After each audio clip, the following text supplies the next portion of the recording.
Jadi wastahlaltum furujahunna bi kalimatillah. Kamu menghalalkan kehormatan wanita itu dengan kalimat Allah. Apa itu kalimat Allah? Saya nikahkan Anda, saya terima nikahnya. Sederhana, mudah, cepat dihafal, tetapi konsekuensinya. Wala alihi wa sahbihi ajma'in amma ba'du. Qala Allah Ta'ala fil Qur'anil Karim wa asdaqul qailin ba'da a'udzu billahi minasyaitonir rajim. Wal mu'minuna wal mu'minatu ba'duhum awliya'u ba'd. Ya'muruna bil ma'ruf wa yanhauna 'anil munkar wa yuqimuna as-salah wa yu'tuna az-zakah wa yuti'una Allah wa rasulahu. Ulaika sayarhamuhumullah innallaha azizun hakim. Qala Nabi sallallahu alaihi wasallam, an-nikahu sunnati faman lam ya'mal bi sunnati falaysa minni. Wa qala man ahya sunnati faqad ahabbani wa man ahabbani kana ma'i fil jannah. Kama qala Rasulullah sallallahu alaihi wasallam.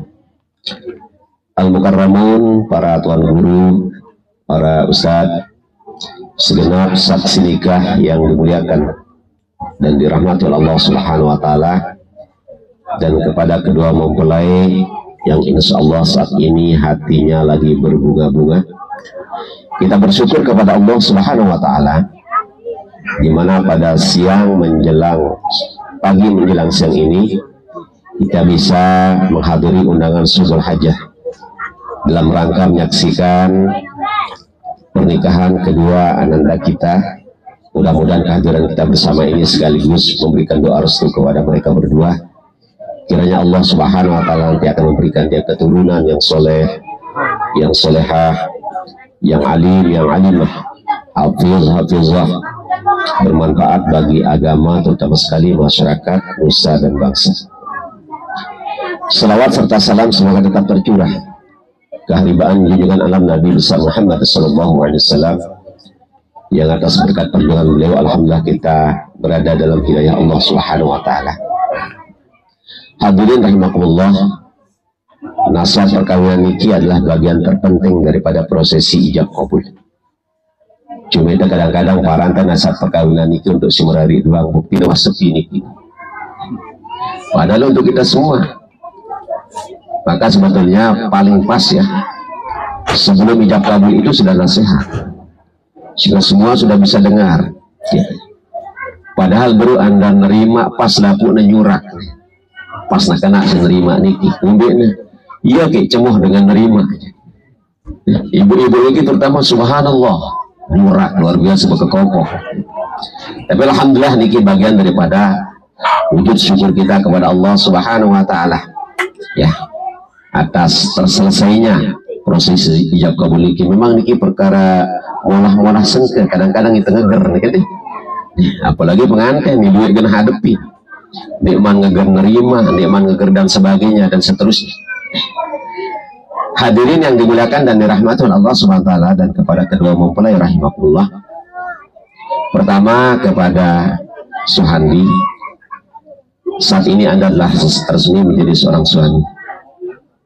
Jadilah suami yang baik. Siapa mereka suami yang baik? Yang bertanggung jawab kepada istrinya ya. Terutama sekali tanggung jawab mengenai akhirat daripada istri kita, bukan hanya sekedar dunia saja. Kemudian yang perempuan, saat ini Anda sudah resmi menjadi seorang istri. Demikian pula agama menghendaki jadilah istri yang baik, istri yang solehah. Siapa mereka? Tentunya yang mengedepankan aturan-aturan syariat di dalam kita membina keluarga dengan suami kita. Maka kedua mempelai yang dirahmati dan dimuliakan oleh Allah SWT, saya sedikit begini pengantin lelah masih berangan nih, beda rugaleng soalnya nih. Saya akan sampaikan pesan Nabi Sallallahu Alaihi Wasallam untuk pengantin dan kita semua ya. Ayuhan nas fattaqullaha fin nisa fa innakum akhaztumuhunna bi amanatillah wastahlaltum furujahunna bi kalimatillah. Sederhana pesan Nabi ini, tapi kalau kita renungi subhanallah luar biasa. Wahai manusia ya, kita manusia, suami juga manusia, istri juga manusia. Kita kena dengan seruan ini. Fattaqullaha fin nisa. Takutlah kepada Allah tentang urusan wanita. Ini tuntutan semua laki-laki, bukan hanya pengantin saat ini saja. Semua laki-laki. Selama kita menjadi laki-laki, kita kena dengan tuntutan. Fattaqullaha fin nisa. Takutlah atau takwalah kepada Allah tentang urusan wanita. Fa innakum akhadhtumuhunna bi amanatillah. Kamu berani mengambil wanita itu sebagai istrimu, ingat itu amanah dari Allah. Yang namanya amanah ini wajib kita akan pertanggungjawabkan dunia dan akhirat. Makanya itulah sehingga bagaimana kita memperlakukan istri kita dengan sebaik-baiknya. Kita bahagiakan istri kita. Nabi katakan ma akraman nisa illa karim. Tiadalah seorang laki-laki itu bila memuliakan wanita dia akan menjadi orang yang mulia. Bagaimana kita memuliakan wanita atau istri kita? Dia sekedar mangan minum doang. Dia sekedar pakaian doang. Tapi ngumbentan tepa mulia senina teno adiknya si mulia dalam pandangan Allah. Adiknya si selamat dunia akhirat. Orahan bagus pakaiannya, orahan luwek tebangnya kepeng, tebangnya warisan, tetapi dia jauh daripada Allah Subhanahu wa taala, maka dia menjadi wanita yang mulia. Maka kita dituntut laki-laki bagaimana supaya kita memuliakan istri, yakni dengan kita utamakan perhatian tentang agama istri kita. Hari ini banyak orang yang sayang sama istrinya, tapi istrinya keluyuran kemana-mana, dibonceng oleh siapa saja, santai saja. Ini dia kalau tidak ada rasa cemburu, inilah yang tidak akan mencium baunya surga. Walaupun bau surga itu sudah tercium sejak 2000 tahun perjalanan, tapi orang yang tidak pernah mau peduli dengan istrinya, dia tidak akan pernah mencium baunya surga. Istrinya, anak perempuannya. Makanya tadi Hadramat Allah SWT saya awali dengan hadis Nabi SAW itu. Setelah itu, fa innakum azdumuhunna bi amanatillah. Jadi ini amanah wanita ini. Hati-hati betul kita yang namanya amanah. Sekali lagi bukan hanya sekedar amanah kita memberikan dia makan, minum, pakaian. Itu memang wajib. Tetapi amanah yang lebih utama adalah amanah yang telah ditawarkan oleh Allah kepada langit, bumi, gunung-gunung. Itu semua tidak sanggup. Tapi justru kita manusia yang sanggup menerimanya. Apa itu? Amanah agama. Inna aradna al-amanata 'ala as-samawati wal ardi wal jibal. Fa abaina ayyahmilnaha wa asfaqna minha wa hamala al-insan. Innahu kana zaluman jahula. Jadi manusia ini berani menerima amanah ini karena zalim dan jahul. Zalim dan jahil. Apa itu zalim? Tidak menempatkan sesuatu pada tempatnya. Yang seharusnya laki-laki menjadi kepala rumah tangga, malah dibalik istrinya jadi kepala rumah tangga. Ini namanya zalim. Makanya wanita itu tidak boleh dia ngatur-ngatur suaminya. Tidak boleh dia ngatur-ngatur suaminya. Kemudian jahil. Apa itu jahil? Bodoh. Tidak tahu di mana harus menempatkan sesuatu. Yang seharusnya istri berbakti kepada suaminya malah terjadi DKI. Apa istilah DKI itu? Di bawah ketiak istri. Ini sudah terbalik. Makanya agama menghendaki amanah ini ada agama. Bagaimana sholat istri kita, auratnya jangan sembarangan dikasih buka, pergaulannya beda dia saat ini kita sudah kawin dengan sebelum kawin. Harus jaga betul-betul pergaulan kita, baik suami ataupun istri. Nah, nomor-nomor mantan yang dulu sudah dibuang. Jangan dibiarkan. Sering sekali terjadi keretakan dalam rumah tangga karena apa? Perkara-perkara yang terdahulu. Apa kata orang paham? Nah, sejarah lama memang tak mungkin dapat dilupakan. Tetapi nostalgia tidak perlu untuk dikenang. Itu yang kita bawa, ya. Sebab belum terkenang, Masya Allah. Burung tingkat senina, burung tingkat semamat. Buang nomor-nomor yang dulu itu. Ini amanah agama sekali. Wastahlaltum furujahunna bi kalimatillah. Ini untuk kita semua juga.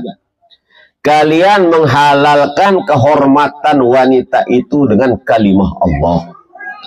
Apa kalimah Allah? Dua. Saya nikahkan Anda, saya terima nikahnya. Hanya dua. Olah. Makanya tadi sebelumnya Tuan Guru sudah ingatkan. Jangan duduk dekat-dekat, karena itu belum halal. Ini kebiasaan kita nggak peduli. Yang penting tuh ngawinan selesai, dia perhatian. Ya, ini tanggung jawab semua, apalagi pemuka-pemuka agama, maaf. Jadi wastahlaltum furujahunna bi kalimatillah. Kamu menghalalkan kehormatan wanita itu dengan kalimat Allah. Apa itu kalimat Allah? Saya nikahkan Anda, saya terima nikahnya. Sederhana, mudah, cepat dihafal, tetapi konsekuensinya ini sangat berat. Sekali lagi tadi, makanya itu maksud Tuan Guru supaya jangan, karena belum ijab kabul. Jadi halalnya wanita itu setelah ijab kabul, maknanya sebelum ijab kabul. Alasan apapun yang kita gunakan tetap haram. Yang namanya haram itu konsekuensinya dosa. Dosa itu tidak ada lain kecuali neraka kalau kita nggak tobat kepada Allah Subhanahu wa Ta'ala. Jadi sekali lagi saya stressing, saya jelaskan bahwa wastahlaltum furujahunna bi kalimatillah. Kalian menghalalkan kehormatan wanita itu dengan kalimat Allah. Nah, itulah ya, sehingga ini supaya tidak menjadi kadang-kadang kebiasaan kita masih belum ijab kabul, kadang-kadang marahnya saling iba. Siapa yang berdosa? Kedua orang tuanya kalau dibiarkan. Orang-orang yang paham agama kalau dibiarkan. Berdosa. Kalau itu namanya mungkar. Kalau tidak dicegah, itu akan konsekuensinya kita pertanggungjawabkan di hadapan Allah Subhanahu wa Ta'ala. Kemudian hadramat Allah SWT, sebetulnya nasihat perkawinan ini dalam khutbah nikah tadi sudah jelas, sudah banyak lengkap disampaikan. Di antaranya, an-nikah sunnati, nikah itu sunnahku kata Nabi. Siapa yang melaksanakan, maka dia termasuk umatku. Jadi sindik man sila atau siwah lamun mele berumbuk ni nang ubi. Lagu tiang ke teman bani. Nah, nikah rahmat Allah Subhanahu wa Ta'ala. Jadi sunnah Nabi. Kemudian yang kedua, tazawwaju wa la tutalliqu. Bahasa Ustaz tadi dalam khutbah nikah, pada merari ndak berseang. Fa innallaha la yuhibbuz zawaqin. Desida Allah Subhanahu wa Ta'ala itu sangat tidak suka kepada laki-laki yang suka mencicipi, wala zawaqat, dan wanita yang senang dicicipi. Apa maknanya? Merari berseang, paling demen Allah Ta'ala. Apa artinya kehidupan kita kalau tidak disenangi oleh Allah SWT? Kecuali dengan hal-hal tertentu yang membuat kita berpisah.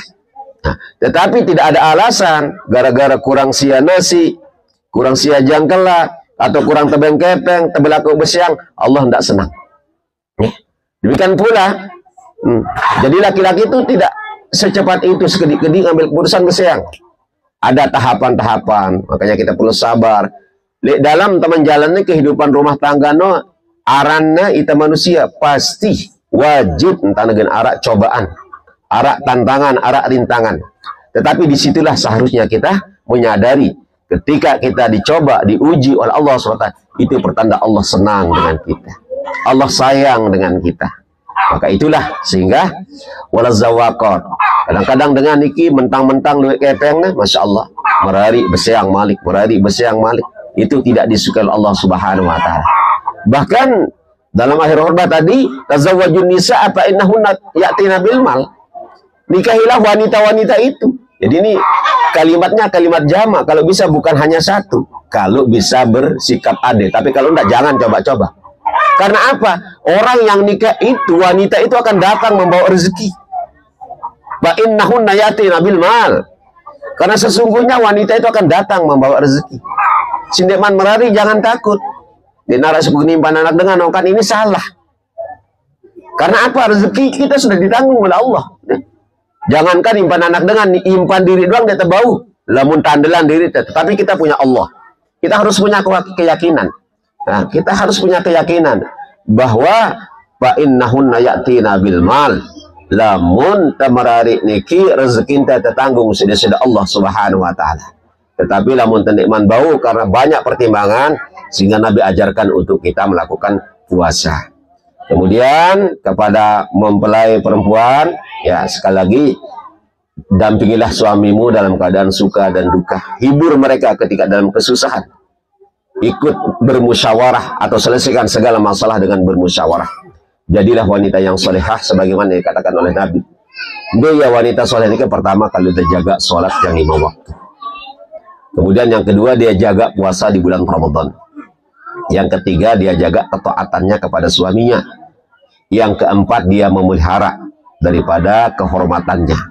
Jangan berpakaian sembarangan yang bisa ditatap, dilihat oleh orang lain. yang membuat orang kadang-kadang tergiur, tergoda dan sebagainya. Itu dosa besar. Maka ketika 4 perkara ini kamu jaga sebagai seorang wanita, apa kata Nabi? Nanti kamu akan dipersilahkan masuk lewat pintu surga yang mana saja kamu mau.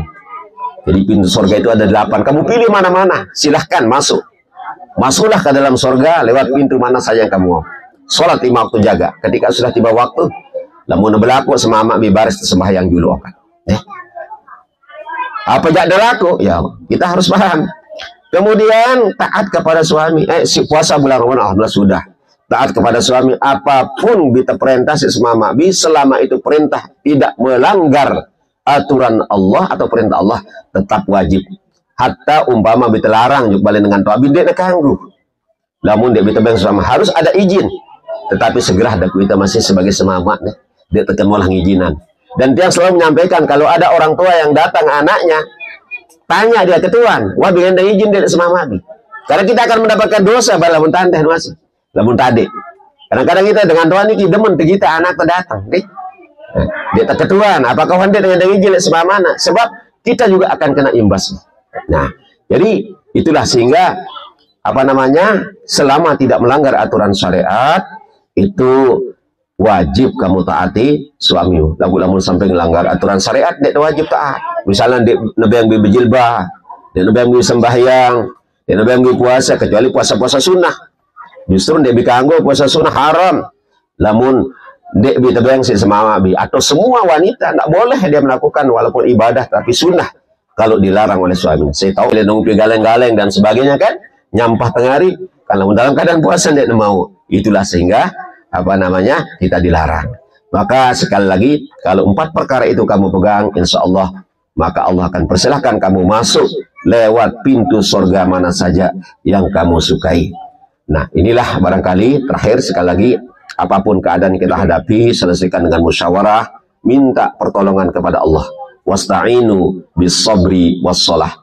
Apapun keadaan yang kita lakukan, terutama kesusahan, ujian dan sebagainya, mintalah kepada Allah dengan sholat dan sabar doa. Hanya Allah yang bisa menyelesaikan masalah kita. Aku qouli hadza, subhanallah wa bihamdi, subhanakallahumma wa bihamdika, asyhadu an la ilaha illa anta astaghfiruka wa atubu ilaik. Billahi taufiq wal hidayah. Wassalamualaikum warahmatullahi wabarakatuh.